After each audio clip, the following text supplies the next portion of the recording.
Head over to the brand new FriendoShop.com and get your latest Friendo merchandise. While you're there, use code FriendoFriday to get 20% off. And don't forget to pick up Don't Interrupt the Game t-shirt right now. FriendoShop.com. Hey, Friendo, Steve here. And Larson. And welcome back to Going In Raw, the only pro wrestling podcast you need to be listening to right here at youtube.com/Stephen Larson. Available wherever podcasts can be found. Of course, we tape the show live Monday, Tuesday, Wednesday, Fridays on the YouTube and on the Twitch. And we got all sorts of watch-along stuff going on the Twitch, too. So be sure to follow us over at twitch.tv/Stephen Larson. Be sure, if you're watching us on the YouTube, what's up, YouTube chat? Or if you're watching this on demand, be sure to hit that like button, hit that subscribe button. Goes a long way towards helping Going In Raw get noticed by the all-knowing, all-seeing algorithm, Larson. Yes, getting the show in front of new eyeballs. Ooh. So apologies today. A little bit late. Had some stuff I had to deal with and take care of. If you're watching this on demand, you probably don't even notice. But if you're watching live, thanks for hanging out with us. We appreciate it. On today's episode of Going In Raw, we're going to talk about Impact Wrestling and NXT and the shocking title change that we've been talking about for 2 days now because WWE released they fired Mandy Rose. We're also going to talk about more backstage details about Mandy Rose's release from the WWE. Triple H is going to call in at the end of the show to preview tonight's SmackDown. Big SmackDown tonight, Larson. I know. Well, by the time we get to his call, it's going to be pretty close to. I mean, he's got a lot of work to do getting SmackDown ready. You sure he's going to be able to step away for a few minutes to talk to this guy? If the game says it's time to play, then I guess, who am I? Who am I to forfeit then, huh? Yeah. And I know today was supposed to be the big day that, we zoomed him in along with me to prove, for whatever reason, I don't know even who we're proving this to. Well, there's people in the community that were doubting the veracity that Triple H was actually calling in, that it wasn't just you behind the voice. I don't even know what veracity means, so that's kind of crazy talk to me. Anyways, also on this episode of Going In Raw, we're going to talk about this kind of exciting if you're a person like me and like neat-looking stuff. AEW might be getting a new look to their core programming. We also have more details on Sasha Banks' WWE departure. But first, the world the wrestling world anyways, was all abuzz about the potential of Vince McMahon coming in and ruining the WWE. And it certainly seems like some allies of his believe that would be the case if he did. So following a report earlier this week from the Wall Street Journal that Vince McMahon could be plotting his return to WWE, Dave Meltzer reached out to an ally of Vince McMahon who painted it's probably not Bruce Pritchard, by the way, because Bruce Pritchard famously hates Dave Meltzer. Yeah, I know, but in my mind, it would be funny if it was Bruce Pritchard. I know. In my mind, I was reading this, so I was like, does this sound like Bruce Pritchard? We'll read it in his voice, and we'll find out. All right. So anyways, he reached out to Bruce Pritchard, who painted a grim picture of what could happen to the company. What about Johnny Ace if McMahon tried to pry control of the company back into his hands? I don't think for a second this would be Johnny Ace. I don't think Johnny Ace. I think that he knows that he'd ride that wave back into office. But Bruce, I think, is still there. Yeah, Bruce is still there. Anyways, Bruce said this. He did. It's not Bruce Pritchard. It's not Bruce Pritchard. It's not Bruce Pritchard. So anyways, this person said, man, what if he decided to upend the entire board? That's just JR, right? That's JR. Yeah. No, it wasn't JR, though. It was this, though. What if he decided to upend the... No, I'll stop. This is what the ally said, according to Meltzer. What if Vince decided to upend the entire board? He's got 80% voting stock and is still the largest owner of common stock. The class action shareholder lawsuits would ruin the entire company. The networks would balk. Balk? Do you pronounce the L or not? The balk. It's like walk. Yeah, balk. Fox had to get rid of Roger Ailes. I don't think they'll be favorable to Vince's return. NBC Universal is a prisoner of the deal, and even they spoke up about his TV appearances when he was in the headlines and still appearing on TV. The shareholder revolt would endanger the entire organization. This was a terrible shot today to the quote-unquote moving forward business as usual claim that was implemented by Stephanie, Triple H, and Nick Khan.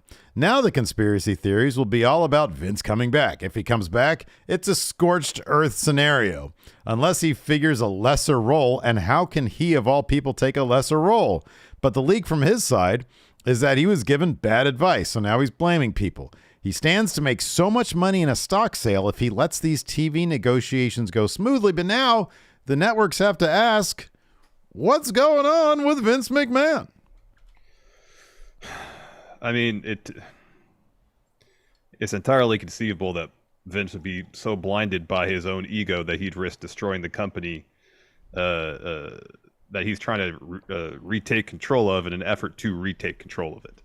Yeah. Now this is kind of what we had speculated. Look, we're not MPYP people in terms of knowing technical stuff about shareholder takeovers. We're not that well versed in industry jargon. No, we've watched our fair share of Succession, but even that only goes. We know what a bear far. hug is, right? I know what Bore on the Floor is. Would he play that? I don't know. That's something that tells me that's specific to the Roy family, but I could be wrong. Yeah, it could be. So, anyways. The bottom line is this, and it's funny because every once in a while we'll see people in our comments, the Monday morning quarterbacks of this situation saying things like, he still owns most of the company. Well, yeah, but he would have to fire the entire board of directors. He could actually do that. He could do what they're saying here because he does own like 80% of the company. He could get rid of everybody, but the value of the company is predicated on these deals that he has with networks and advertisers. Yep.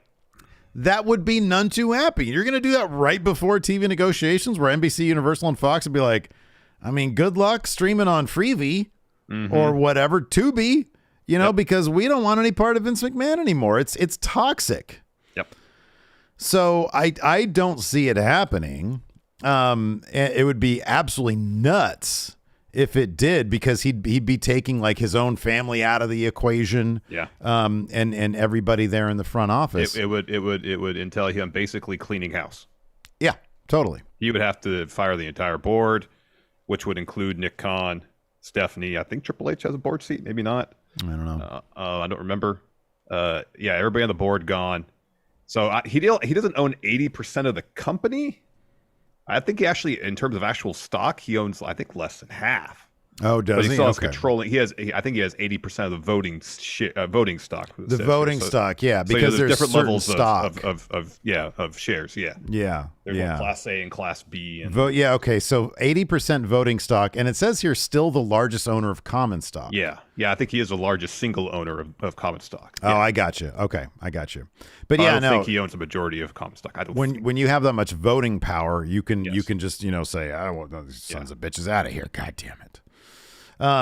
So he's got the bottom line is he's got a lot of power, but the problem is executing that power could completely tank the company. Who is this? Bohemian Baron here in YouTube chat says he owns 34% of shares. Okay. Thank you. I was just about to look that up. All see right. if I can find out. Justifiable treason here with the super chat says only Vince McMahon could see his ratings tank for like 10 years, have multiple sex scandals, and think to himself, God damn it, pal, I need to come back. So yeah, I don't know. Who knows if he's just floating this out there? I don't know if there's a coincidence with him, floating this out there, and then all these new allegations sort of surface in the press, anyways. I don't know if one has anything to do with the other. I don't know. Well, there's that Vice documentary. Yeah. That aired the same day the story came out, I believe. Yeah.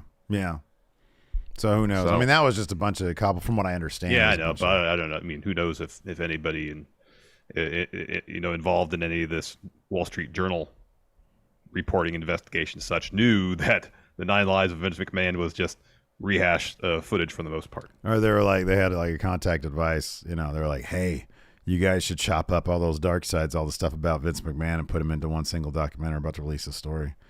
And they're like, okay, and they got on their fucking iMovie. on their phone. Yeah, their phone, using their fingers to drag footage to the timeline. Yeah, right. Yeah, putting it all together in TikTok. There we go. Yeah. So yeah, I don't know. You know what, man? So much crazy stuff has happened. If Vince would try this, it wouldn't shock me if there was some attempt, maybe. But I don't know. I kind of feel like any attempt would mean he'd have to burn it all down. Yeah, it seems that way. He can't go half-assed on this. You know what I mean? No, if it's going to happen, and I hope it doesn't. It seems like he's going to have to totally clean house and start over, and the damage that would cause to the company might very well be irreparable. Have him, just give him a position designing merch. You know, he could use some go. AI art with like, you know, because I'm pretty sure that's what they did with the Trump NFTs. You know what they should do? Yeah. This is one thing I miss about WrestleMania to a degree. When you used to do the voiceover for the opening video packages for WrestleMania. That's good. Yeah. He's all gravelly now, though. I know. Yeah. I know. No, that's good. They could do that. They should like position him to be like, you know, top Make-A-Wish guy. go to hospitals. How you doing, kid? That'd be horrible. Could you imagine that? That would be. Those that poor would be. kids. They'd be like, not you. Anyway, not you. My goodness. Anyways, so we have some more details on Mandy Rose's release. So we were pretty surprised by that news on Wednesday. yeah. And I know Fightful Select had some reporting about people within WWE. Sorry, I got the Vince. Sorry, I'm still in the Vince story. My apologies. So Meltzer offered up some more details on her release in a recent episode of Wrestling Observer Radio. That's what Dave had to say. All right, I got to focus on this story now. Quote. Sorry, Maggie. I got to get Maggie said, hey, Steve, he's in his late 70s. Do you think he chews like old people in the way that bothers you? Oh, man. I would not want to go to dinner with him. Eating his steak wraps dipped in ketchup. And it is just all over his mouth. Okay, let's move on. It's making gross noises. This is what Meltzer had to say about Mandy Rose's release. Quote, what happened was, I guess there was a meeting and Matt Bloom brought to Shawn Michaels, told him what some of the stuff that she's been putting on her subscription service. She does not have an OnlyFans. It is a subscription service. Bloom told Shawn what was there, and Shawn's immediate thing was, we have to get the title off her immediately. Switched around the whole show, got the title off her right after they got the title from her. Then they fired her. Wow. She's had the subscription service, and it got popular and lucrative. She went further and further, and the feeling was that she way crossed the line. They believe that they had absolutely no choice but to get rid of her in that situation. Again, everybody's situation is different. They promise sponsors a cleaner product as far as who the people are. Yeah. Man, Matt Bloom, what a snitch. Oh, man. Kind of interesting to see if this account is true, that this sort of how it went down. But it's sort of, I guess, you know, how you sort of expect it or suspect it would have gone down, something like that. Kind of interesting. Shawn Michaels always ready to pull the trigger on a Montreal screw job. You know, let's get that title off her. Yeah, I mean, I guess this account can, because, you know, Fightful Select had an account from WWE sources, which, you know, it made it seem like there was conversations. They talked to her about the content she was posting. She made it seem like that she was not interested in discontinuing posting of said content. And I guess based on this account and that account, they could both be true. Yeah.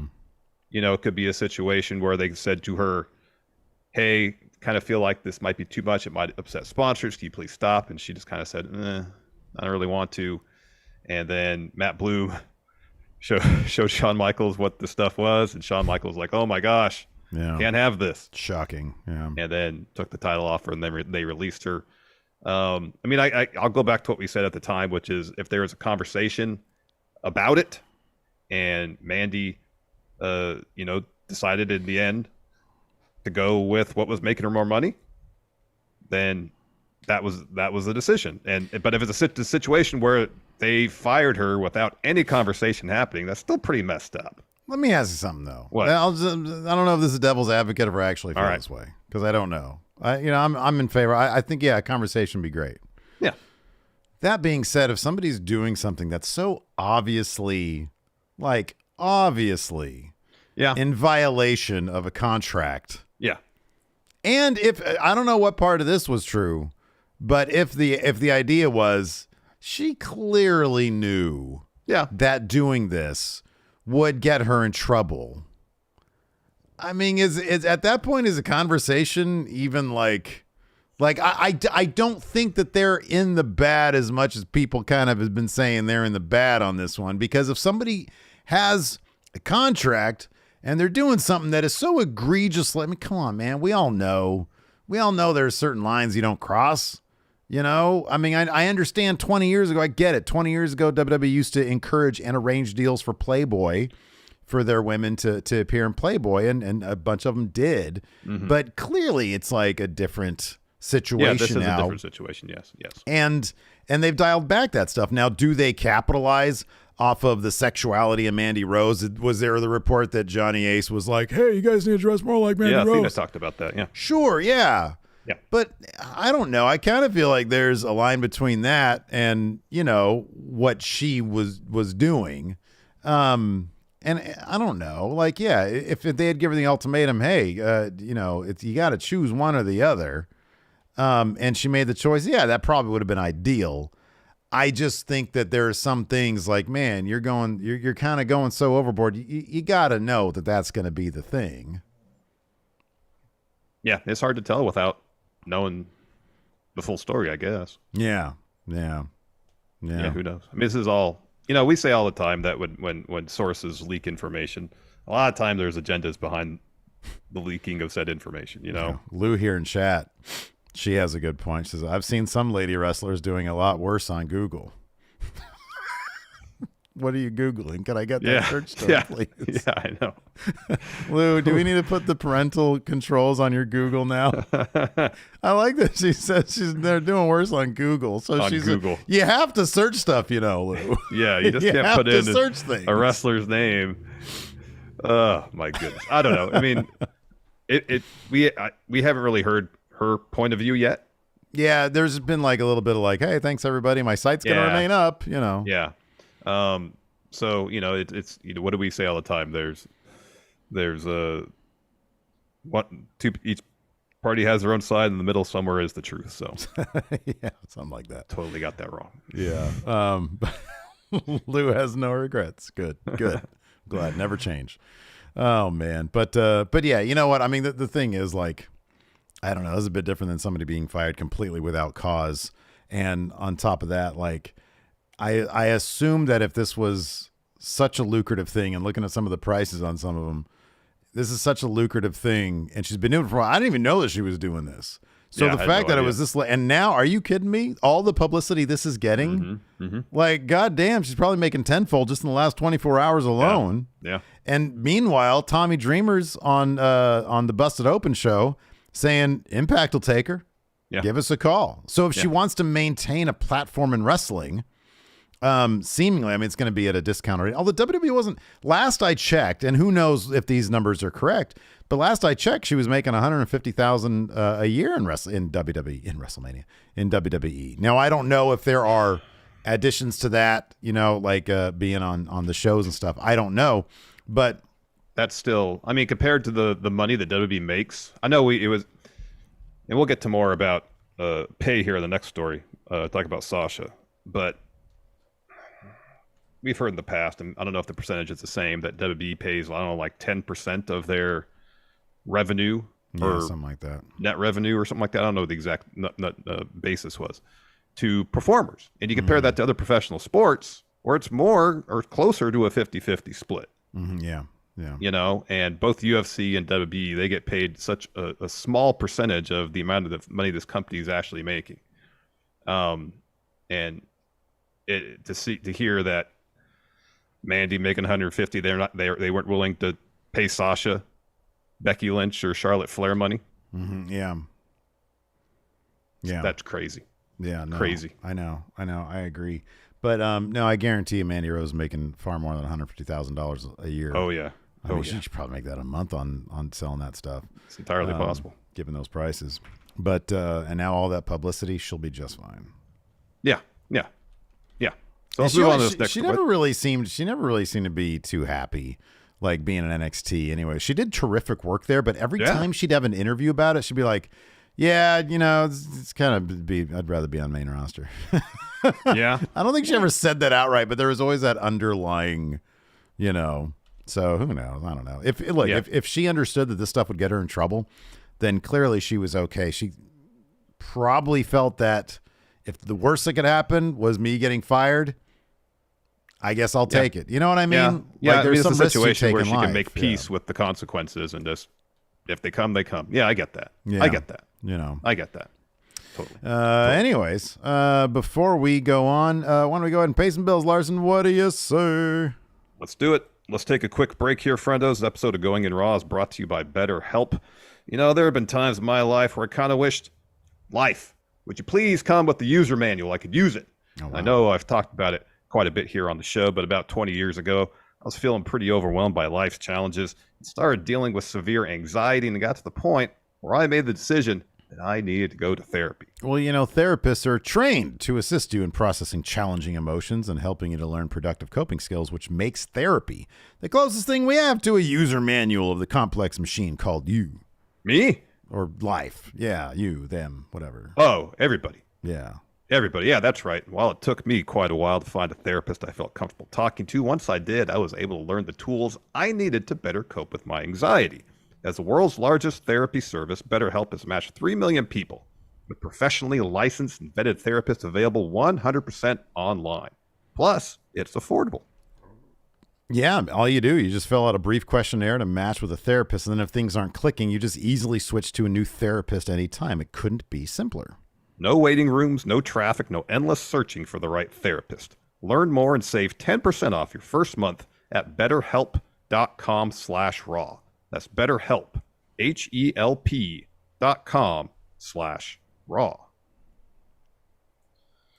Somebody here in chat, what is this? We got a couple of YouTube chat things going on here. I don't know. This would make sense. So Bohemian Baron says she upped the price to 30 as well. I thought it was 40. Says she'll probably make around 300,000 a month now with 10,000 subs. If she has 10,000 subs, that's double her supposed rumored yearly income in a month. That's a no-brainer. That's like, why would I could just lounge in my pool naked and take some pictures and clear twice what I'm making in a month than I'm making in a year. Yeah. Yowzo. Yep. That's a spicy meatball. Anyways, let's talk about Sasha Banks, man. Let's What's the talk latest about on Sasha Banks? So Meltzer has a pretty extensive write-up in the latest newsletter with some more details about how Sasha ended up departing WWE. Is what Dave had to say. Quote, the deal is with New Japan, but would include one date for Stardom. That would be for a show that is expected in April, but the company had planned for the biggest show in its history, which will tentatively be announced on December 29th at Stardom Sumo Hall show. Their belief is that with 5.6 million Instagram followers and 2.4 million Twitter followers, far more than any of their talent, that she, Sasha, has gigantic mainstream appeal. Sasha and WWE reached an agreement in the summer regarding her leaving, and the agreement was they would release her to be a free agent rather than freeze her deal, but she couldn't do anything with wrestling until the start of 2023. In the fall, with the regime change, she was back in negotiations to return. It was considered that it was close to a done deal aside from the money figure, and the two sides ended up being far apart. She was said to be seeking a number along the levels of Becky Lynch and Charlotte Flair, and those internally have said she wasn't offered numbers close to that.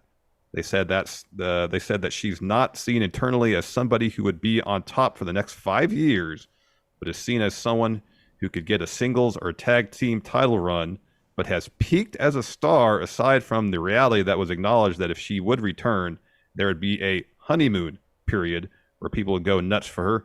That absolutely boggles my mind. Sasha has continually shown that she could be one of the top stars in the entire company. She was in a Star Wars show.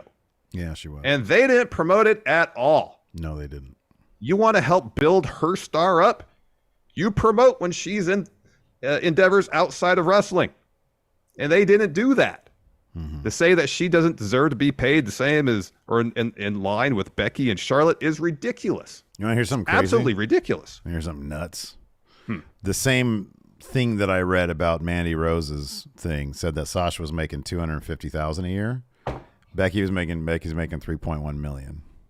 Now again, this is like internet. Who knows? Yeah. If there's escalators, if there's bonuses, stuff like that. I don't know. But I remember that's one consistent thing that I've read over the years is that the women are completely underpaid. Yes. And then there's a couple women like Ronda, Charlotte, and Becky that have been able to break through and get those big money sort of Brock type, Roman type, Seth type contracts. Yeah. And oddly, it seems like Sasha hasn't lined up into getting one of those. Yeah, I mean, honestly, dude, we all know she has star power. Oh yeah. But I guess in WWE's line of thinking, they don't see that she's worth the same amount as a Becky Lynch. I don't know if there's focus group data or market data that would prove that out. I don't know. I'm not there. But it's disappointing as a fan of Sasha Banks. I think that WWE should pony up with all the billions they're making. I know. You know, I think more people should be making that Becky money, and Becky should be making even more. But yeah, you can make the point that even the highest paid wrestlers in WWE are underpaid based on the amount of money that company makes. Yeah, absolutely. Yeah, but if Sasha is only making $250, yeah, that's ridiculous. Yeah, she's making at least 10 times more than that. Yeah, but then I don't know, like when she had signed the contract, if it was a long-term thing and she was stuck in it. I have no idea. But again, it's, you know, the kind of person who, you know, she's probably recognized that with her immense social media reach, she could probably make a lot more on the outside of WWE clearly than what they think they should be paying her on the inside. But it is kind of nuts that, you know, for a company that wants to be the end all be all, that they wouldn't pony up more and escalate everybody else's above her. If that's an issue. Yeah, that's weird. I don't know. That's crazy. That's crazy. It is crazy. It is crazy.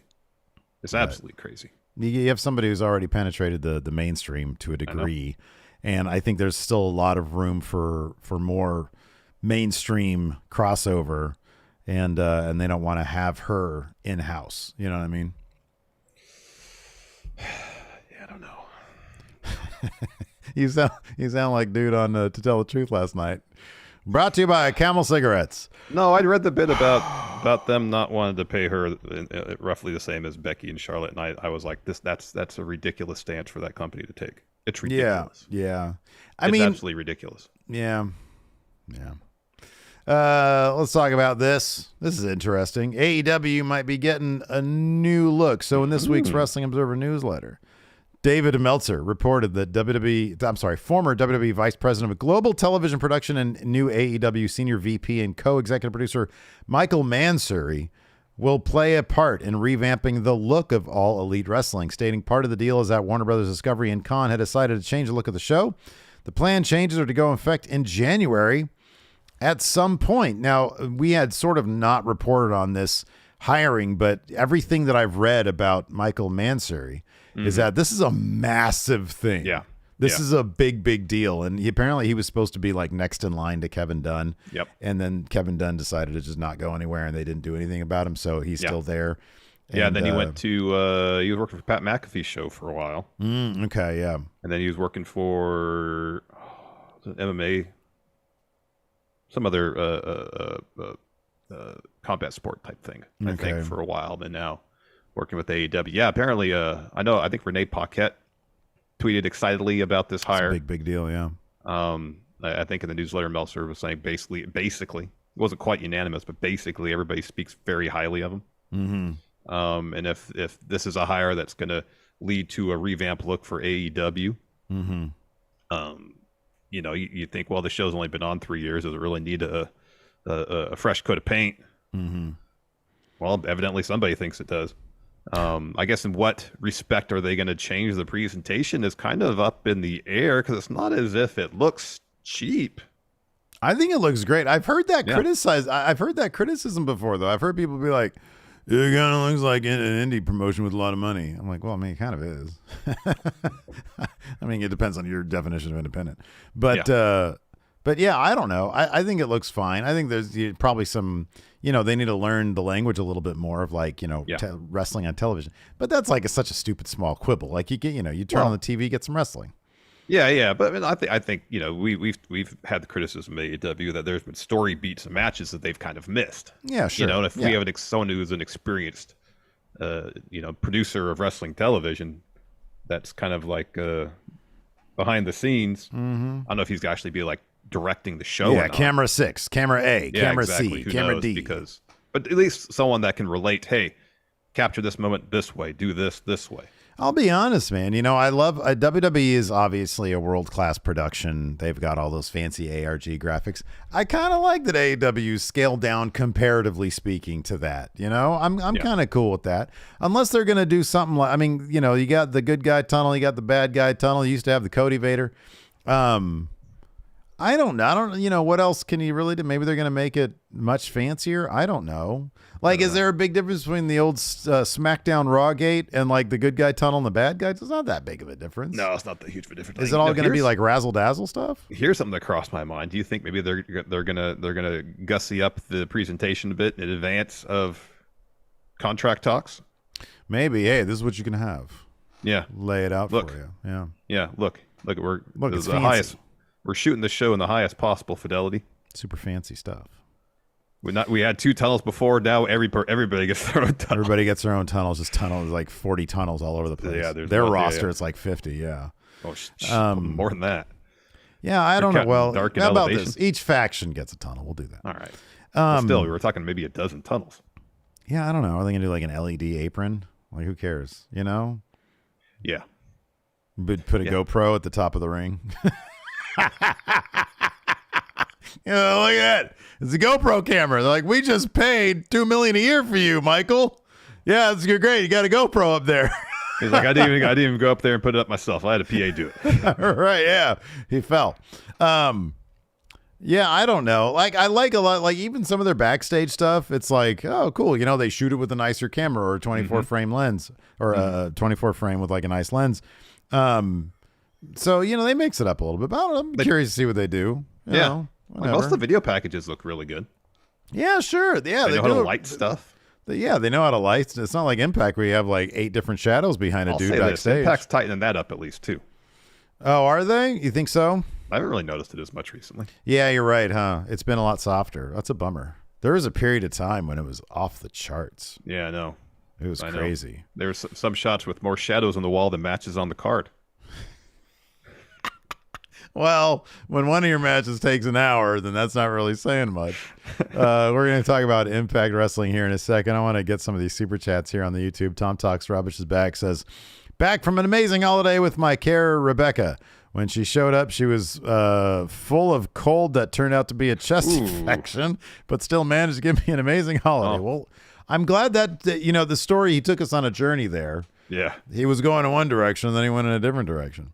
Let's see here. We got Emerald City Pictures, who's now been a member here for 3 months. Thank you so much. Says Rob Fee, one of the creative dudes at WWE, and an acquaintance of ours. We were on stage with him once. Yep. Rob Fee tweeted, big things going down on SmackDown. Do we think Sammy's getting kicked out, or is Uncle Howdy going to get there and run ropes? God, I hope. Uncle Howdy running the ropes, please. I hope. Also, Man Meat Rana here with a $10 super chat. Thank you so much. Thank you so much for that. Let's talk about NXT, of course. The big deal. Roxanne Perez, fed up with Mandy Rose having attacked her from behind, said, let me tell you something, brother. Tonight, I'm not waiting for New Year's Evil. I want you tonight. And then they did that. And then a pop rocks later, boom, new NXT champion. Somebody earlier in, where was this? Was this here in Twitch chat? I forget what it was. Said, does this dampen Roxanne Perez's title win at all? My personal answer is no, because I think it was going to happen at New Year's Evil anyways. Yeah, it's going to happen regardless. And who cares about that? She's a terrific wrestler. It seemed obvious that she was going to be the person to take it off Mandy Rose, man. Yeah, totally. I mean, especially when you had those 2 Iron Survivor matches. Yes, you get the title of Iron Survivor. You also get the title of #1 contender. Grayson Waller ain't beating Braun Breaker, I don't think. So if you want to make these Iron Survivor challenge matches seem prestigious. Oh, yeah. Big deal. You could have one of the winners win a title afterwards. And Roxanne taking the belt off Mandy made all the sense. They already had a feud before. Roxanne's gone through the story of I'm more experienced now as a professional wrestler at NXT. I know what it takes now to win after going through the Cora Jade feud. She's had the story. She's had the character development. It was time for her to come back around and win that title. Yeah, absolutely. And just because they did it 3 weeks earlier, I don't think it takes anything away from it, no. Did we put her? Man, we didn't put her on our best wrestlers who had the best 2022 list, didn't we? We didn't. She started out as Ring of Honor Women's Champion. She ended as NXT Women's Champion. That's a pretty killer good year. For her. Yeah, like I said, there was a lot of people that could have easily made it on that list. Yeah, no, that was a long list we had. Otherwise, let's talk about. I have never, in my 44 years of existence, in my 25 years of watching wrestling, seen an entrance with the production value, the dramatic intrigue, the level of like 4D chess creativity of Valkyria. Lyra Valkyria. Lyra Valkyria. You know, I was singing NXT's praises after Deadline because it was a really good show. Sure. And I was hopeful that could be a situation where, all right, this is our mission statement. This is what we want NXT to be. Right. From this point on. And then we got some absolutely abysmal and completely unnecessary CG clouds and rainfall during her entrance. This was absolutely hilarious. I remember back during the Black and Gold days when they were at Full Sail, there were rumors that some of the students would sometimes be tasked with production aspects. You know, hey, do this graphic, do that graphic, edit this.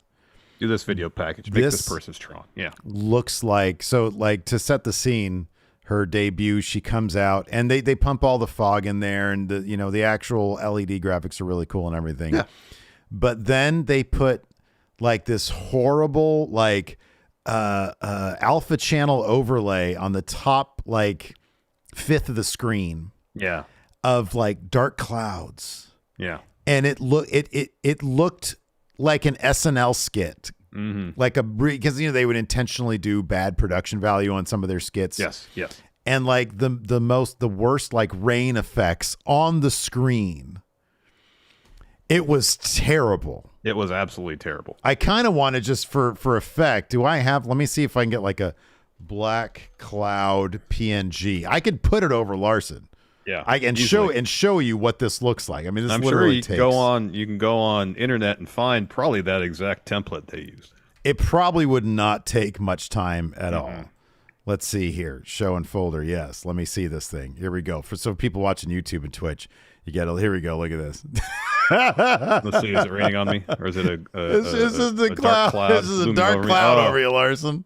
Look at that. This is basically what it looked like. Yeah. This is not far off. It was animated, and it looked like this. And there was like a very light drizzle. Yeah. Animated drizzle. It was pretty funny. It was one small thing that we're picking on because that's what we do. We like to pick on things. Yes. But by and large, I don't know. I guess it was a normal NXT. I thought it was fine for what it was. Thought it was cool. No, I thought it was fine. It wasn't exactly the continuation of what they did at Deadline. Mm-hmm. But I thought they had the title win. They told some stories. And they gave us something to laugh about. And it kind of seemed like maybe with Dijak making the save for Wes Lee, they're getting to the core of what his character is supposed to be. Is it possible we'll be able to like salvage the hard justice emote we have if you're a YouTube channel member or a Twitch sub? I don't know. Maybe. Yeah. Let's see. What was our main event? Eddie Edwards versus Delirious? No, that's not right. Roxanne Perez versus Mandy Rose. Yeah, we already talked about that. Match, yeah, that was kind of the thing that happened. So we can just go ahead and dive into it. Oh, yeah. So the show opened up with Roxanne coming to the ring to drop promo. She's basically instantly interrupted by Grayson Waller. He's standing up in the crowd, and he's really pumping himself up like, hey, it's a huge deal that I'm the winner of the Iron Survivor Challenge. And then Roxanne tells him to shut up. I actually did it first, and unlike you, I did it from the number one spot. And so there's some trash talk between the two of them, and then Braun Breaker, comes out to the ramp, says, Waller, you're wrong. Perez is the Iron Woman of NXT. She went 25 minutes and outlasted some of the best women in NXT. And no one gives a damn about what you think because Perez is a future women's champ. Mm-hmm. And Waller goes, nope. By the way, Bronathan, how's your jaw feeling? Says Perez did win, but it's not how many minutes you were in the match, but how many falls you got. And I got 2 falls in my first 20 seconds at New Year's Evil. I'm going to take the title from you. I'm all about making moments. So Braun says, let's make a moment right now. He runs through the crowd. Waller runs away, and then Mandy blasts Roxanne from behind with the title. Yeah. And then at that point, so then we actually go backstage. JD gets checked by the trainer, but JD being such a savant when it comes to medical diagnoses, diagnoses himself. Trainer says, hey, how'd you get that right? He's like, because I'm smart. And then the Creed brothers walk in, and JD's like, hey, are your ribs fine? And Julius is like, yeah, they're good to go at deadline to face Indus Sher until you went after my knee. And then Brutus says, well, hey, since you tried to hurt my brother, he says, tonight, I'm going to hurt you. Yeah. So then we go back to the ring, and then Roxanne's getting to her feet, and then she challenges Mandy to a title match. And then we're backstage. Stax attacks Wes Lee. They start brawling, knock over a cameraman. That brawl comes to the ring, and then we get that match. Stax versus Wes Lee. Lee gets the win with this crazy handspring flipping kick thing he did. Yeah, that was cool shit. That was nuts. Yeah, Wes Lee's awesome. Yeah, so then Dijak comes to the ringside, stands on apron, and then Tony blasts Lee from behind, hits him with an Uranagi, and he tells Dijak, I just did your job for you. I guess Dijak didn't necessarily make the save, and he and Stax leave. But I remember there was something about this. I was like, oh, they're going to have Dijak actually be a vigilante, feud with Tony as opposed to feuding with Wes Lee. Well, he gave him the stare down. Yeah. You know, he looked like, oh, I was coming out here to face him face to face, and then Tony hit him from behind, and he's like, hey, I did this. And then he was like, okay. They did have that shot in Dijak's sunglasses of Wes Lee in the reflection on his sunglasses. That's right. A reflector aviators. That's right. Yeah. Hard Justice. So yeah, the jury is still out on Hard Justice if his emote will survive into the new year. Yeah.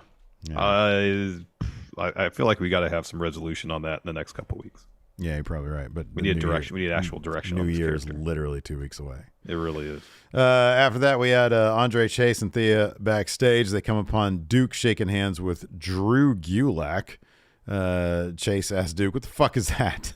You thinking about entering the transfer portal? That was pretty funny. That was pretty funny. And Thea's like, no, he's not transferring. And Chase is like, last week, I was in the wrong. I apologize. And Duke says, after all the yelling last week, can you please repeat that? And Chase says, you were right. I was wrong. He says, Thea, I love your passion, but you weren't ready for Isla Dawn. Thea's like, I tried really hard. And Chase is like, I know, but it's my job to look out for you. And Duke had your best interests in mind. And then Thea tells Duke, thanks for caring, but you can't transfer. He says, I'm not transferring. I got so much still to learn from Chase U and maybe to learn. And maybe to teach. And then Chase is, you ready for your match? And Duke says, I'm going to give Damon Kemp a Chase U-sized ass whooping.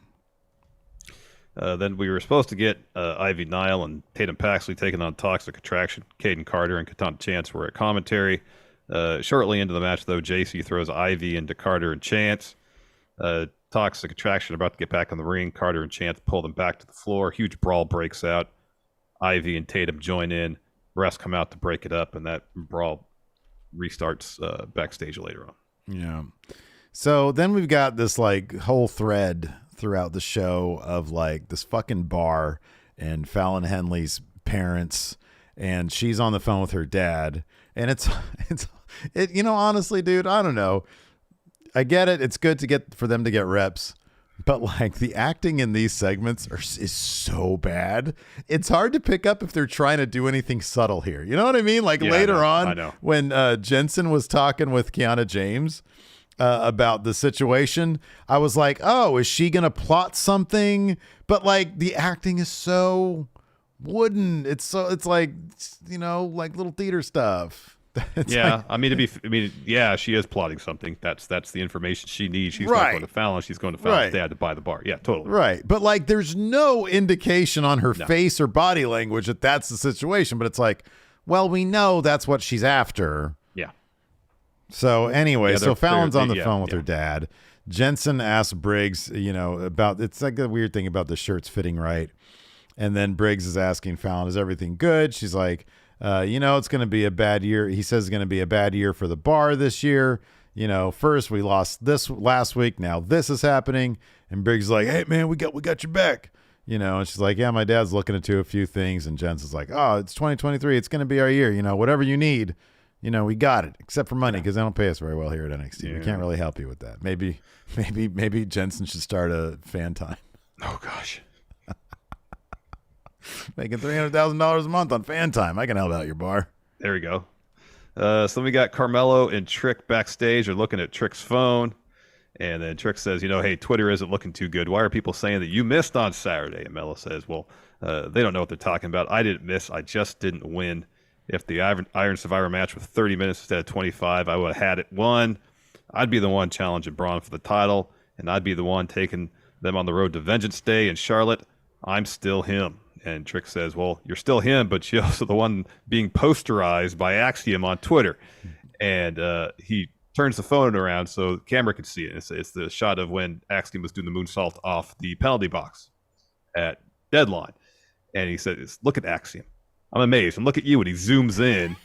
And there's Carmelo having looking just absolutely amazed that Axiom's doing this. He's like shocked and amazed and in awe. And it's just totally out of character. It's great. And Melo goes, oh, that's not a good look, man. And Trick says, yeah, but we're not going out like this. And Melo says, Trick, it's time to delete that picture because I'm going to delete Axiom's ass. And he leaves, and Trick's like, all right, it's on Twitter, though. Yeah, he's like, delete that picture. Yeah, I got it. It's on Twitter, though. Yeah. They have such good chemistry. They really do. They have such good chemistry. And I like to see Carmelo shook up a little bit. You know, that's what I like about this. So after that, we had my favorite wrestler, Von Wagner. Hey, Joe Blow versus Odyssey Joe. Odyssey Joe Blow versus Odyssey Jones. In the end, Jones gets the win because we had sort of a different so before Von Wagner had attacked Odyssey Jones on the outside during Blade in a no-phase match. This time they gave the distraction. So Blade hits Wagner with the kick, and then Odyssey Jones falls with a big fun splash to get the win here over Von Wagner. They got to solidify this faction with a cool name because they do really make a good looking faction here, man. They do. Then we got a Javier Bernal interview with McKenzie. So McKenzie just tells him, I'm rooting for Ikemenjiro tonight. She gives him so much shit during this interview. Oh, it's I know. Hilarious. It's pretty great. So Javier goes, ouch. That man called me big body chicken last week, and that's not funny. And Mackenzie's laughing while he's saying that. It's kind of funny, yeah. She says, 99 times out of 100, I'm unbiased, but who doesn't love Ikemenjiro? And Bernal goes, me. I'm a one-of-one talent tonight. I'm going to prove it to all my big body bandits out there. And she's like, who? What? He says, my fan base. You don't like that name. She goes, no. And he goes, well, how about big body ballers? Mackenzie says, you're anything but a baller. He says, okay, you're right. I'm man the people. How about the big body bulldogs? And Mackenzie's like the Georgia Bulldogs? Yeah. And Javier goes, yeah. How do you think they ran the table, became the #1 team in the nation? This guy. So excuse me, I can't keep my big body believers waiting. And then light bulb goes off. Revelation. That's it. Yeah. Big body believers. I'm a big body believer, man. I like Barnell. I think he's even good. After he took this L to Ikemenjiro. Yeah, that's fine. I guess. I totally thought he was going to win this match, though. No, he didn't. He lost.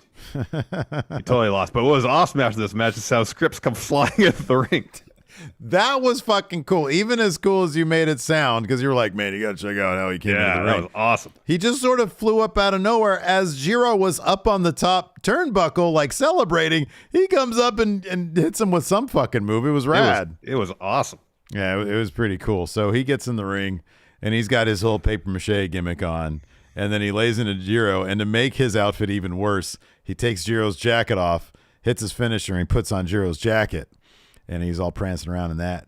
And I'm like, God, you already look like a mess. Like, Jiro rocks the jacket because Jiro doesn't wear anything else except for trunks. And the jacket is very clean looking. Scripps is a mess. It looks like somebody took a bunch of construction paper out of a kindergarten's classroom and threw it at a guy. And that's his outfit. Yeah.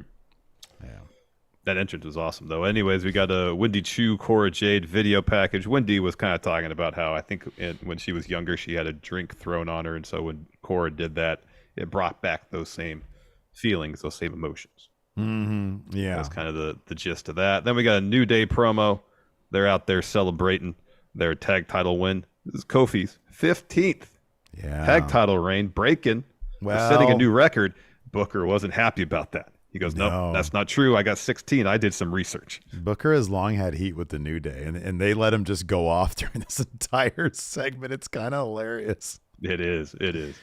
Woods talks about how it's come full circle for him because he was in NXT 10 years ago, never won a belt there. And now that he's finally got a championship, it feels like his time there is, again, full circle. Kofi says it's time to celebrate. Hit the celebration music instead. Pretty Deadly come to the ring. And New Day put him over, saying you're really good. Pretty Deadly's just there because they want the rematch. And New Day says, all right, you can have your rematch. We made some magic on Saturday, but we need you to do one small thing for us. And Xavier Woods says, we need you to recite the Pledge of Allegiance. And instead, Briggs and Jensen come to the ring. They congratulate the New Day. And they say, if you're giving title shots for saying the pledge, we're about that. So, New Day, Briggs and Jensen all recite the Pledge of Allegiance. You got Pretty Deadly looking like they're trying not to throw up hearing it. Mm-hmm, yeah. And then Kofi says, we'll go about seeing if we can get that match made for next week. Yeah, yeah. White Brownie just pointed out here, because I know he had sent this. Oh, that's it? Oh, man, I got to get one of these. What? An Uncle Howdy replica mask, Larson. Oh, okay, I saw that too. I was about to look that up. Oh, man. We need to have Uncle Howdy call into the show sometime. Anyways, did you finish that long ass yeah, I kind of Pledge of Allegiance thing? You did good. No, you did great. So this isn't the crying cowboy mask though, is it? This is the other one. Oh, you're right. This is a mask that Uncle Howdy wears over it. It's what we had been referring to as the Uncle Harper mask. Yeah. Hmm. They don't have the mustache and the tear. Yeah. What a drag. That is a bummer. That's what I want. You're right. Anyways, after that, what is? I did not see this part. What? Alexa Lopez is getting her hair done. Yeah. So there's a bunch of other women from the women's division. They're all talking about who they wanted to win the Iron Survivor Challenge match, and Alexa says, I've been saying that Indy can't win the big one. If I were in the match, I would have won it. And then Indy runs in, just drops her with a huge boot. They start brawling. Refs come in to break it up. That was okay.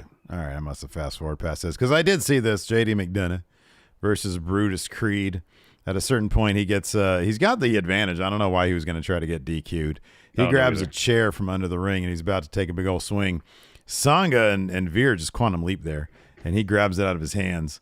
And then JD sends Brutus into the barricade and then hits a devil inside on the floor. Gets another one in the ring for the win. Yeah. And then we get a Zoe Stark interview. Says basically that Nikita Lyons is crap. And then she's talking about how TikTok dances are stupid also. Yeah. And then she says, I didn't want to wrestle Nikita, but now I do. So it's going to happen. Yeah. Then we had a Lyra Valkyria video package with no CG Rain. Then we had an Isla Dawn video package. Doing more of her magic stuff. She explained how she got the ref to throw up the mist stuff, though. That was cool. Oh, what did she say? She said essentially there's the mist stuff that she spits out, but she said powder form, it's even stronger. Oh. And then magic from there, Oh, I got you. Okay. Then we had Amari. Sense. Yeah, Amari Miller versus Lyra Valkyria, where he talked about the CG rain and the clouds. Valkyria gets the win after a frog splash. She's a really good wrestler. No, she's a terrific wrestler. That dark cloud over her needs to go, though. Mm-hmm. That shit was hilarious. I'd love to hear. You got to ask Triple H what he thinks about that. Okay. After this was actually pretty funny, and I wonder if they're foreshadowing him taking that stupid mask off. But it was an Axiom interview, and he's like, "Yeah, I'm so nervous about the match with Mello coming up." He says, "Mackenzie, I want you to look into my eyes," and she's like, "Okay, am I doing that now?" And he's like, "As you can clearly see, when I step in the ring, I fear nobody. And after I beat Mello, I'm going to leave the ring with a huge smile on my face. See?" And she's like, I can't see anything. So it's pretty funny gimmick. I wonder if they're just going to have him take that stupid mask off. I hope so. He really should. He's a good-looking kid, that A-kid. Yeah. Then we have Kiana James. She's walking backstage. She sees Jensen, walks up to him. And she says to him, you've been walking around like a lost dog here. Shouldn't you be happy because you're getting a title shot next week? And he says, yeah, I am, but I'm also worried about Fallon. She's got some bar problems, but I don't want to get into it. And so Kiana goes, okay. And she calls over her assistant. Her assistant hands her a box, and she hands that box to Jensen. And she says, it's an early Christmas gift. So he opens it, and it's a new shirt. Mm-hmm. And she says, this is a shirt that will actually fit you. If you're going to try to be a champion again, you should look like one. He's like, oh, thanks. I'm sorry about early. Fallon's parents are dealing with some financial problems. I don't know if I can help, but I'm sure they'll figure it out. And James goes, you should focus on things you can control, like winning the tag titles. And in the background, Ivy and Tatum Paxley are arguing with Carter and Chance. And so the camera goes, past Jensen and James back to what's going on back there. Toxic Attraction comes in, another brawl breaks out. Refs try to break it up. Your line readings on all that Jensen and Kiana James stuff was better than their line readings on that. Oh, thanks, buddy. Well, I'm just illustrating how bad theirs were. After that, we had Duke Hudson versus Damon Kemp. Drew Gulak comes to ringside. Chase is like, "What are you doing out here?" And he's like, "Duke has chased you." Gulak says, "What did he say?" He says, I couldn't hear what he said. I couldn't hear what he said at all. Okay, yeah, I didn't hear either.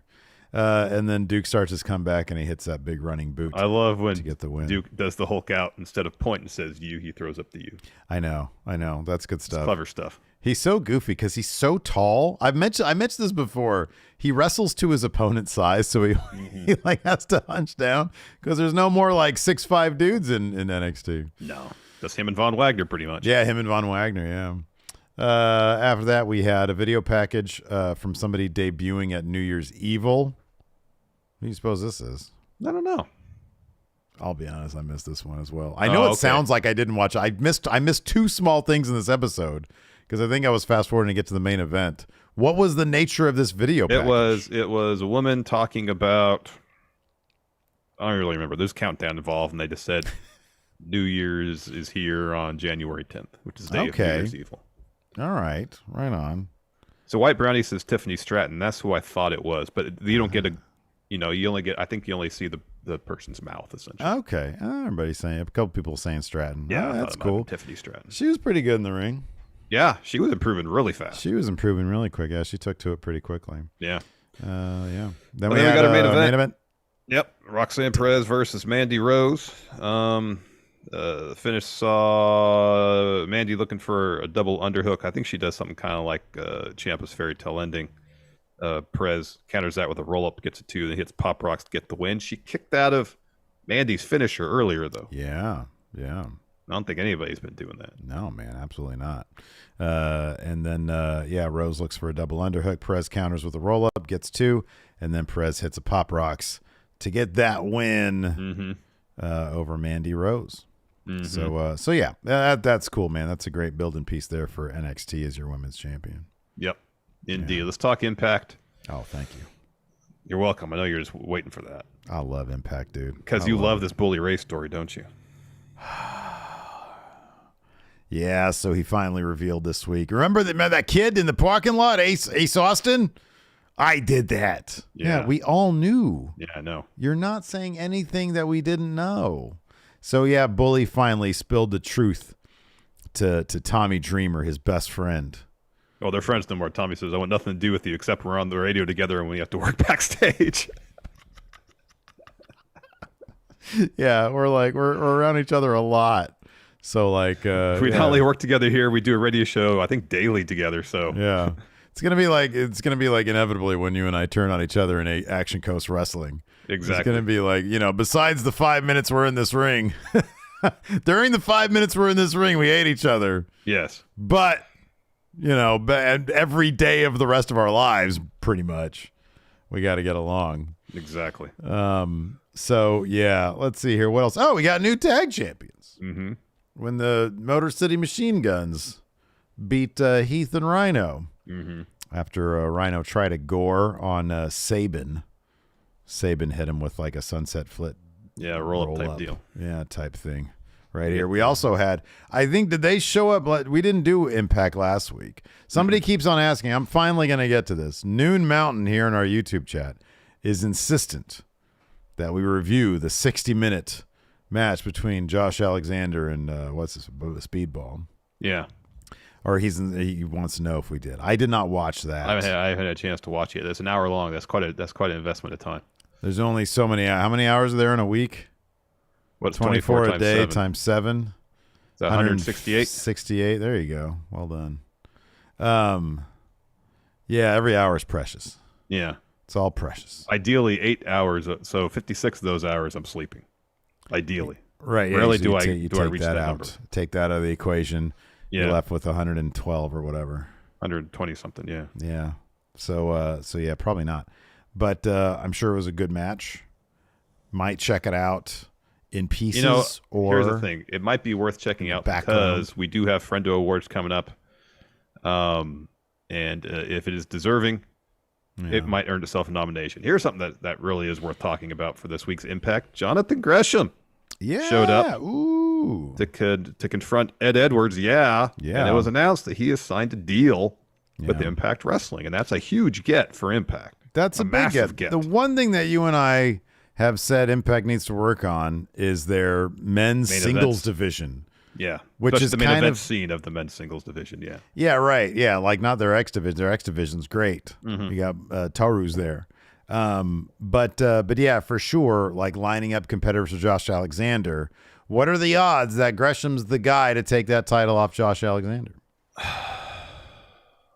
I think it'd be pretty awesome if he were the guy. Yeah. I don't know if he will be, but whenever they have their match, it's going to be fantastic. Yeah, absolutely.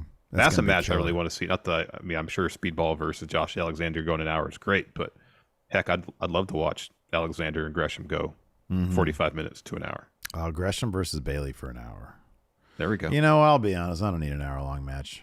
Pretty much anybody. I don't need it from anybody. I'm trying to think it too. If I don't know, man. Okada how about and this? Kenny's hour-long match was pretty great. And then they went longer the second time. I know, but they're literally like the best wrestlers on the planet. How about this? Leo Rush and Speedball, but they go it's just an hour of that shit they do where they just, you know, like as fast as they possibly can. Yeah. I'd be down for that. All right. Yeah. All right. Even that's too much. Yeah. It's a whole hour. I'd be like, gosh, how are they not getting exhausted? Yeah. Well, yeah. You know, I feel like that just watching, you know, Tommy Dreamer and Bully Ray talk for 10 minutes in the ring. I'm like, God, aren't they exhausted at this point? Yeah. Okay. Fair point. Let's get into it. Ed Edwards, took on Delirious to open the show. Ed Edwards gets the win here. It seemed like Delirious might have a chance to win because he had a Cobra Clutch on. Ed Edwards rolls him up. Get the W afterwards. Eddie Edwards offers his hand. Delirious shakes it. And then Ed Edwards ends up kicking him. Yeah. Die Hard driver. Hits some ground and pound. Yuya runs out to try to make the save because I guess he's been tagging with Delirious. Okay. And then Eddie fends him off. And then it starts taking off Delirious's mask, and that's when Jonathan Gresham makes the save. That's great. Gresham's awesome. Yeah, no, that's terrific. I imagine Impact's going to put him in a really good position immediately. I would think so, yeah. And not turn him heel for some reason. Yeah, randomly, yeah. After that, we had Josh Alexander backstage with Scott D'Amore. Scott's like, hey, man, your plan worked out last week. You're a wrestling machine. Because what happened was Josh Alexander came down and he was like, I've got an open challenge. And he's trying to goad Bully Ray into accepting the open challenge. He's like, hey, if you lose, you still have the call your shot. But if you win, you become Impact champion. Yeah. And then instead, Bully Ray was like, no, I don't want to do that. And then Mike Bailey. What? How did Josh Alexander's plan work out then? Like, if he had won, he'd have to wrestle Bully all over again. I was hoping you knew. So instead of wrestling Bully, in which he'd lose the title or have to do another match with him, he'd get nothing out of it. Was the idea, I'm going to beat you so bad, maybe you're not going to, I'm going to break your ankle. Maybe. So that's the only successful implementation of the plan I could foresee. But instead of any of that happening, he had to wrestle for an hour about 3 weeks before he has to wrestle Bully Ray. Yeah, I don't know. Having not seen the episode last week, I feel like we're missing a vital piece. I'm sure with he's like, hey, I'm gonna see if Bully Ray will bite on my bait. He's like, I got a gun in my tights. He's gonna fuck with me. He's gonna threaten my wife, and that's what he was saying here. He's like, you're a wrestling machine, Scott D'Amore says. He's like, he says, Mike Bailey, and Josh is like, hey, Mike Bailey's the real deal. He says, iron sharpens iron. He says, I'm sharp for hard to kill. I'm calling out Bully this week. And Scott's like, no, he's got a match tonight, and he's going to have it without you getting involved. He's like, this is different waters than you've ever been in, Josh. You need to focus on hard to kill. And then Tommy steps in. He's like, "Hey, Josh, I want to apologize to you. You know, I told everyone you could trust Bully, and obviously you can't. Can you shake my hand?" Josh's like, "Fuck you, man. No, you're probably in on this shit." And Scott tries to, say, "Nah, I've known Tommy Dreamer for a long time. He's not dishonest. He doesn't lie." Josh is like, for weeks everybody talked about trust. Has anybody thought that maybe Tommy was in on this whole thing? Ooh. That the whole thing with Tommy and Bully. Shit, man, is Bully Ray going to win that fucking title because Tommy Dreamer is going to actually be aligned with Bully Ray? That'd be a bummer. That'd be a very impact thing to do. But as you've said in the past, Bully is their Brock Lesnar, Steve. And it would make total sense because that happened with Brock Lesnar all the time. God. So next we got Bully Ray versus John Skyler. This match lasted about 30 seconds. Bully wins with a pile driver. Tommy Dreamer comes to the ring, tells Bully, "Hey, we have history. We were friends. I vouched to you for you to everyone in the locker room because I thought you would change, but you're going to get your ass kicked by Josh because you haven't." He says, "I'm not here to fight.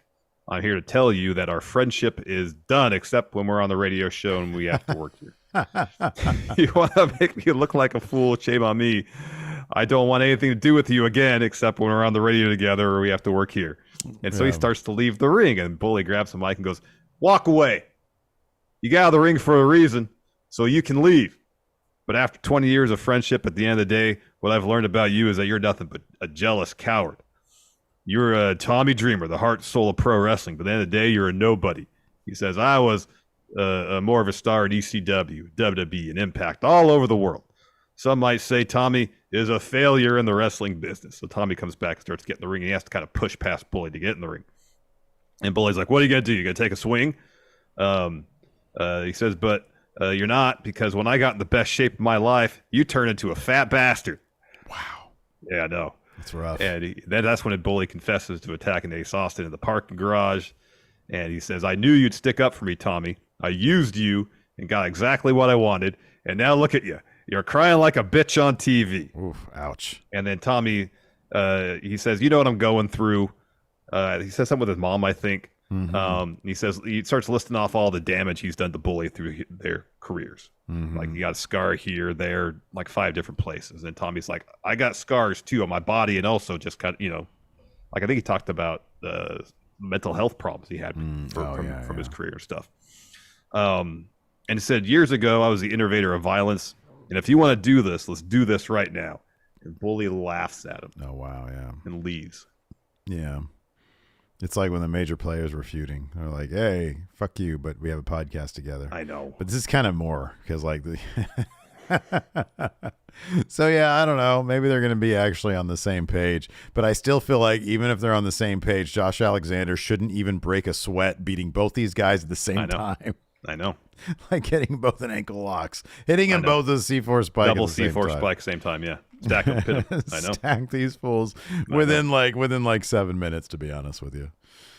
Oh, man. Anyways, after that, we had the major players versus the Decay. Earlier in the night, they show a video where the major players confront Crazy Steve. Steve is like, "Man, you guys have problems, though." And what's his face? Brian Myers is like, "The big bull guy's behind us, right?" And he's like, "Yeah." And they both look, and he's like, "Boo!" Yeah, they run off. They're scared. They run off. But anyways, as the Decay are coming out, Trey Miguel blasts Crazy Steve from behind. Does actually spray paints his logo. It's not like a digital version of it on Steve's back. The match still goes down, though. The major players were able to pin Crazy Steve after a Samoa drop neck breaker combo. Yeah. Then we got Jordan Grace and Mickey James do the contract signing for their match at Hard to Kill. Jordan signs first, says, "I know what this match means to you. You know what it means to me. I'm going to say my piece in the ring." And Mickey says, "Oh, you're assuming that I'm not going to walk out champ, huh? Because if I were you, I wouldn't assume that." So then Tasha Steele steps in. Yeah. And says, "This is all a sham. Mickey, you said you'd go through every knockout during your last rodeo to get to this point. Must have forgotten that I beat you not once but twice." It's true. It is 100% true. So this last rodeo isn't complete till I beat you. So we're going to have a match. And Mickey's like, "Oh, we got, 6 weeks? Got plenty of time to have a match. let's do it. And then Jordan says, no, paperwork signed. Yeah. I'm going to make sure that you make it the hard to kill, Mickey James. And so Scott D'Amore's like, all right, I got a solution. Tasha and Savannah Evans, you will face Mickey James and Jordan Grace. And I believe he said, let's see if you can get along. Yeah. On our way to hard to kill. Didn't quite say coexist, but it's sort of synonymous. Yeah. Can you get along? It's the same area. Yeah. So I like that. They're like, oh, crap, we just signed this paperwork. What happens if Tasha beats Mickey? Then the last rodeo, it's done. It's over with. There's no match. No match. You know, in order to make sure Mickey's protected for that match, Jordan Grace going to have to carry her amount. I wonder if this could be a situation where Jordan's going to be in the match and not tag out. That could be. That could be. I mean, she still, even if in the tag match, even if Mickey James's team loses, I know it's over. It's done with. So yeah, I don't know. We'll see. It's going to be interesting. It is. I know. I like this kind of book. It's like actually good. It's like, oh fuck, what's going to happen here? That's good stuff. Scott D'Amore's good, man. Or Gail Kim. It might be Gail Kim. I don't know if she maybe books women's. I don't know who does. Anyways, we were backstage last week after the big Iron Man match. Speedball comes back, and everybody's back there. Yay, Speedball. There's one guy, Kenny King's like, yeah, Speedball. Yeah, oh, no, just because I can't stand this guy, everybody stand up for him, you piece of shit. And then he ends up spitting water in Bailey's face. Mm-hmm. My God, man, he just got through the 60-minute match. Then he spit water in his face. He spits on him. And then we get a Mike Bailey interview. He says, I know that Kenny is trying to get under my skin. And I'll have another match with him if he wants it. He can have the match if he wants it. But if he's just trying to play games, got no time for that. I will continue my quest to be the best. Cool. Yep. Mike Bailey. You got that right. Yeah. After that, we had Alan Angels, or I think they're just calling him Angels at this point. Yeah, I think so. Versus Sami Callihan. So I think we missed the debut of the design. It's no longer Violent by Design now that Diener's in charge. And Diener does a lot of preening. He's just a lot of staring and smirking into the camera, while Big Con, yells and stuff, and Alan Angels is looking cool and everything. Yeah. So Angels here, because they're in a thing with Callahan, has a match with Callahan. Sammy ends up winning this, and then he turns to Diener. Con lays out Sammy from behind. Sammy grabs Diener by his shirt, and Con pulls Sammy to the middle of the ring, hits a bunch of ground and pound on him, and then Diener gets into the ring, tells Con to chill out. Sammy gets to his feet. Con holds him up, and then Angels hits Sammy with a spin kick. So this is leading to a Diener versus Sami Callihan thing. I feel like in order to sort of prove that, the failure has been chopped out of Violent by Design, Diener's got to win this thing against Sami Callihan. He needs a pretty significant win, you'd think. Unless they just want to completely bury Eric Young as a designer. I mean, they sort of, did that by, he designed something that ultimately just led to him actually getting stabbed. Mm-hmm. So he's not the most successful designer, I think, in the world, but maybe Diener can pick up the pieces here. Yeah. Then we had Giselle Shaw and Jai Vidal walk up to Deonna Purrazzo backstage. Mm-hmm. And so Shaw's making a pitch to Deonna. Hey, you got no tag partner. Let's get the band back together and go after the knockout tag titles. And Deanna's like, no, you were never part of the band. In fact, you were the one that broke up the band. Yeah. You should be apologizing to me for ruining my best friend, Chelsea Green's career, and for everything else you've done. Mm-hmm. And then Shaw's like, listen, we both need a fresh start. Like Deonna said, we've done it already. How is that a fresh start? Yeah, this is pretty funny. And that's when Shaw says, you have a rematch for the tag titles. You need a partner. Why not do it? Deonna says, fine, whatever. After that, we had a Taylor Wilde video package. She's being repackaged as a tarot card aficionado. Mm-hmm. Reader, I guess is a reader, isn't it? You read the tarot cards.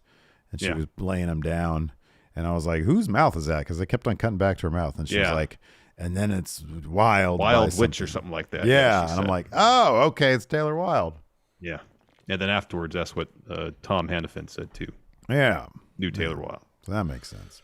Then we had Bhupinder and Joe Hendry taking on Zicky and Johnny Swinger. Before the match, Joe Hendry has a promo. Says, Swinger's Dungeon. Yeah. I don't know what kind of twisted things go on in Swinger's Dungeon. When I walk past, I hear a lot of slapping, screaming, and moaning. Let me tell you about Hendry's Dungeon, because of that place, you only hear one joyous sound, and that's We Believe. Yeah. What they believe in is 252 pounds of pure motivation. They believe in Joe Hendry. Match is happening. Hendry's tagged out. He's on the floor. Moose tries to attack him. Yeah. And Hendry fends him off, grabs a mic, and just like asking Moose, "What are you doing?" Yeah, I'm in the middle of work. Here. Yeah. It's unprofessional. I'm on the job. And so he starts to kind of back it up the ramp as Moose follows because he's got a chair. Yeah. He's look, he's got a piece of the furniture now. Yeah. It's pretty funny. Bhupinder gets the win here, though. He pins Johnny Swinger after a gargoyle spear. I think they said with 92 straight losses for Johnny Swinger. Sounds about right. Yeah, he never wins. That makes sense. He doesn't win anything. I mean, I guess he's winning in the dungeon. After that, John Schuyler, fresh off his loss to Bully, is sitting next to the gut check winner, Josh something or another. I don't remember his name. Anyways, they're wallowing in their woes. Yeah. And dude tells Schuyler, he's like, there's no respect around here. And he's like, you're right, man. If it was my show, a guy like you'd be a top guy. And he's like, yeah. And they call us good hands. Of course we're good hands. That's some sort of backhanded compliment. And then homie says, I'd like to step in the ring with you. And Schuyler's like, yeah, I agree. But not as foes, as a tag team. We're a couple of good hands, right? And dude puts out his hand for a handshake. And he's like, no, we're going to seal this with a hands shake. And I don't know what this little weird handshake is. I don't know. I don't know what that is either. I have no idea. They just sort of it's like a little handshake. Yeah, it's the index and middle finger instead of the whole hand. Yes. Does anybody know what that is? I don't know what that is. Is that a thing? It must be. Then we got a Steve Macklin promo. Tag and bagging, baby. Yeah, mayhem for all. He says, I was trained to do everything by the book, and everyone getting home alive was the reward. But that's not the thing in Impact because I could beat all the former champs they put in my way, but there's no reward. Maybe I need to change my tactics to get what I want. What I want is the Impact title, and then he did what you said. Yeah, tag and bag him. Mayhem for all. Mayhem for all, yeah. Then we had our main event, Motor City Machine Guns versus Heath and Rhino. Of course, we talked about this already a little bit. Sabin got the win here after Rhino missed a gore.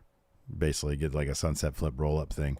And they got the win. So third time for the Motor City Machine Guns. I'm surprised it's only 3-time champs. Same, I know. I'd have figured it'd been a lot more than that. It'd be like, like 6 or 11-time, Yeah, they've been Impact, I think, off and on for a long time. But I wonder if the reigns were just really long. That could be. Maybe. Because I know Sabin was world champion. Shelley wasn't. Yeah. They're probably both X Division champions. Oh, I would imagine, yeah. Yeah. I would imagine. Let's see. You want to answer a couple questions, or are we going straight to the call? I got some questions here on the Patreon here. Patreon.com/Steven Larson. Recently put up a little exit poll. I did this also on the YouTube. So if you guys have, the new year is a good opportunity to sort of sit back, look at what we did in the year and say, what can we do better? Wins and learns. Wins and learns. So we put up a thing, community post on the YouTube saying, hey, what else? What would you want to see from us in 2023? And then we did the same thing here on the Patreon as well. And this coming week on Overrun, which is our bonus episode, we're going to take a look at this and talk about where we're going to go in the new year. Blake Whitehouse says, should Mickie James win the Royal Rumble as Impact Women's Champion only to lose her retirement match to Rhea Ripley at WrestleMania? As cool as that would be, no, that would be kind of weird also. I don't know if they're going to have someone who's still in another company win their Royal Rumble. I don't think that's going to happen. That would make not a lot of sense. Yeah. Yeah, that would be strange. Andy Jocelyn here on the Twitch chat with the sub says, "Hey guys, been having a rough few months, but you guys have been great. Thanks." Thank you very much. Hopefully things turn around. Yeah, exactly. In the new year, new stuff. Alex Foster says, in kayfabe, why hasn't Hank Walker bought new ring gear? Well, imagine if you're a new signee. Oh, man, like he is a new signee. He was security. Yeah, you're making nothing. Like he could probably barely scrape up enough for rent and food every month. Yeah, right. Yeah. But that being said, I think ring gear is really expensive to get made. I would like to pull him aside and say, Bully Ray still wears the same basketball shorts he bought at Target. I know that because I used to have the exact same pair. And that's what I would say to Hank Walker. Hey, dude, listen, you're wrestling in jeans and a shirt This isn't Roadhouse. At the very least, like, look, you can watch that Cheapskates, that Extreme Cheapskates about that wrestler. He had boots. He just taped them up. Yeah. Yeah. Wrestling, the shoelaces are 99 cents. You know, like, look the part, man. Look the part. Eagles Lair and Sean Lathrop, both with super chats, both their birthdays. Oh, happy to both of birthday. you. Sean wants to know who would be Dustin's final match next year. He should go back to WWE and have a match against Cody. I agree. If Nikyle, not, then QT Marshall. Oh, God.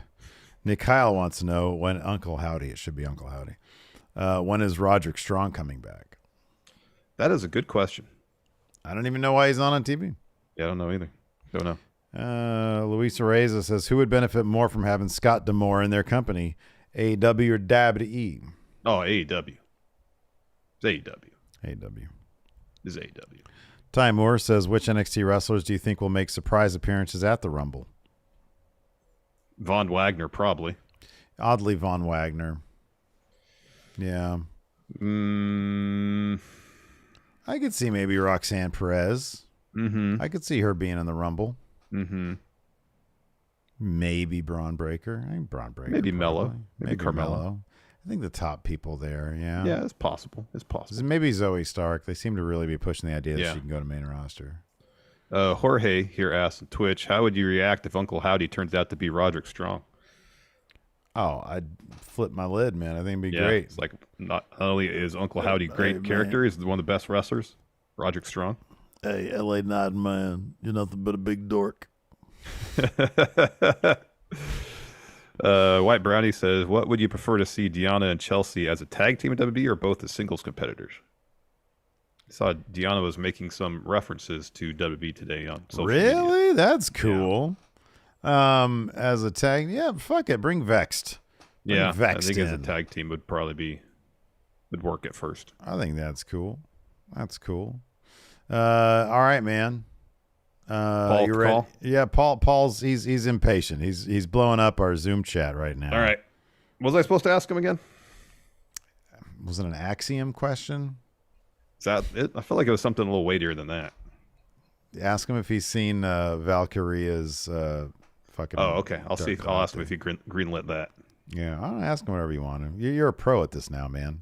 I guess so. It all depends on his demeanor. If he's in a bad mood, I'm in trouble. Absolutely. All right, I'm gonna go ahead and zoom in. All right. Today is not the day. I'm in a terrible fucking mood. I'm going to tell you that right now. My goal, don't interrupt me. My goal right now is to make your life a living hell. Okay.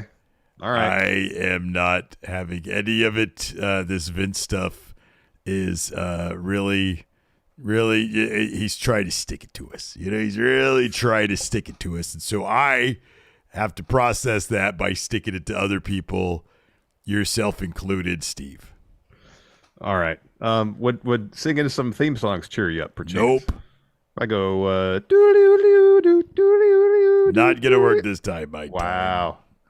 All right. This is my time. There you go.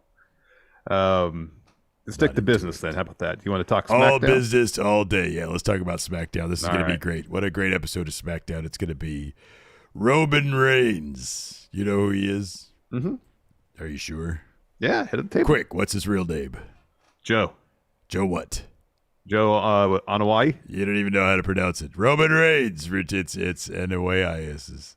Returns to the head of the table. That's right. He's going to kick Sammy. Here's your scoop. He's going to kick Sammy out of the bloodline. Wow, you were like, oh, no, they're going to wait. They're going to beat it. No, man. You know what? Fat John Cena told me I need to speed things along. We're doing it all tonight. Everything's happening tonight. That's what I'm doing. You Everything. Guys, all you marks on these podcasts just complain and complain and complain. Oh, you not doing things fast enough. Fine, Fat John Cena. If that's what you want, I'm going to do everything tonight. Is Cody going to beat Roman tonight too? Yeah, man, he's coming back tonight. That's a scoop. Wow, Rob Fee was right, man. This is a Smackdown to behold. Yeah, man. Fee knows. What else can we expect tonight? Gunther and Ricochet are going to throw down for the Intercontinental Championship. Gunther is basically going to destroy Ricochet. Trevor Man, he's going to be unmanned by Gunther. All right. Yeah, he's going to step on him like a piece of gum. And he's going to bring his foot up and it's going to be like Ricochet down there. It's going to be like stretchy and weird. All right. Here's can I ask you a quick question? No. Right here, right in the middle of this preview. Don't interrupt. When are we gonna get some Uncle Howdy masks? Like They're real Uncle available Howdy right masks? now on WWE.com. Sorry, I should specify the one that Uncle Howdy wears when he's talking with like the tear that comes down from That's the eye. not a mask. It's actually a guy we found. Oh, Yeah, that's a guy who he actually looks like that. It's not a mask. all right. No, it's horrible. He's like this weird blue guy. He's got like a weird, like he's got, he's all burned and stuff. I don't know what his deal was. I don't know how he ended up like that. I think somebody threw, Okay, all right. Well, somebody threw something on his face, or it was like, the Chipotle sauce they use. They threw that on his face. it's not quite that spicy. Oh, it's so spicy. God, it burns my tongue every time. All right. Can I ask you one more question? Oh my God, you were just chock full of questions. Now you're trying to make my life a living hell. You turned the tables on me. Yeah, go ahead. So Sasha Banks, Yeah, right. she should be making Becky Lynch money. Yeah. No, not a chance. Give me a break. Why Come not? Because she walks out every time she get an opportunity. She walks out of the company. It's like No, it's not every time. it's like the Ultimate Warrior. No, it's not even comparable. Yeah, it's totally comparable. No, it's not. Yeah, it is very much so. It's not Yeah, comparable. come on, listen. Becky Lynch is there day and night. Big champion of the company, does whatever we ask, and she does. I want to make the women's tag team title something better. Listen. You gotta be there, man. You gotta be there. She's there, and then she's gone. Then she's there, she's gone. She'd rather do Star Wars. Fine. If you want to go live in Alderaan, go live in Alderaan. But you can't do that. You can't do that and make $3 million a year like Becky Lynch at the same time. I don't know why not. That because it doesn't work that way. You got to be all in, or you got to make pennies. That's why. No. Yeah, Anyway, man. no. She'll be back. She'll be back. What else on SmackDown?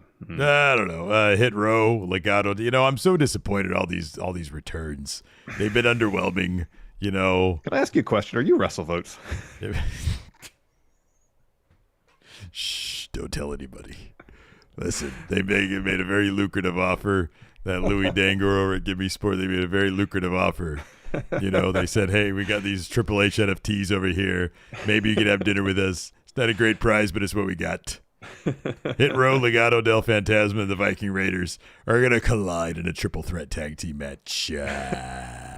There's one more here. Liv Morgan and Tegan Nox to fight Damage Control for women's tag titles. This is a pretty loaded SmackDown. I scrapped that because Cody's coming back tonight. Oh, he's all going to right. dethrone Roman. They're going to kick out Sammy. It's going to be segment A. Sammy gets kicked out. Segment B, Kevin Owens makes a save. They beat the Usos. Segment C, Cody comes out, challenges Roman Reigns. They go 61 minutes in an Iron Man match. Iron Man +1 match. And that's how it's going to go. And Cody wins. Yes, Sudden death correct. Yes. in the Iron Man match. Okay. Absolutely, yes. Gotcha. Hey, did you watch NXT this week? Did I watch NXT? No. Yeah, no, I do. Yeah. Yeah, I told Sean, I was like, hey, Sean, you got this great, huge new debut, right? Yeah, I was about to ask you about that. Valkyria. Yeah. And here's an idea, because she's supposed to be like a moody character. You should generate some really cool-looking graphics, like she's got like a rain cloud over her or something.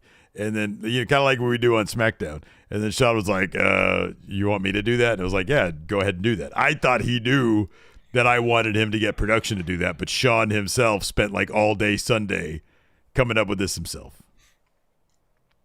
Well, I mean, for someone who's not well versed in graphic stuff, it's admirable that he took it upon himself to try to do it. No, it's not. It's terrible. Come on, you're supposed to delegate this stuff. He's supposed to know these things.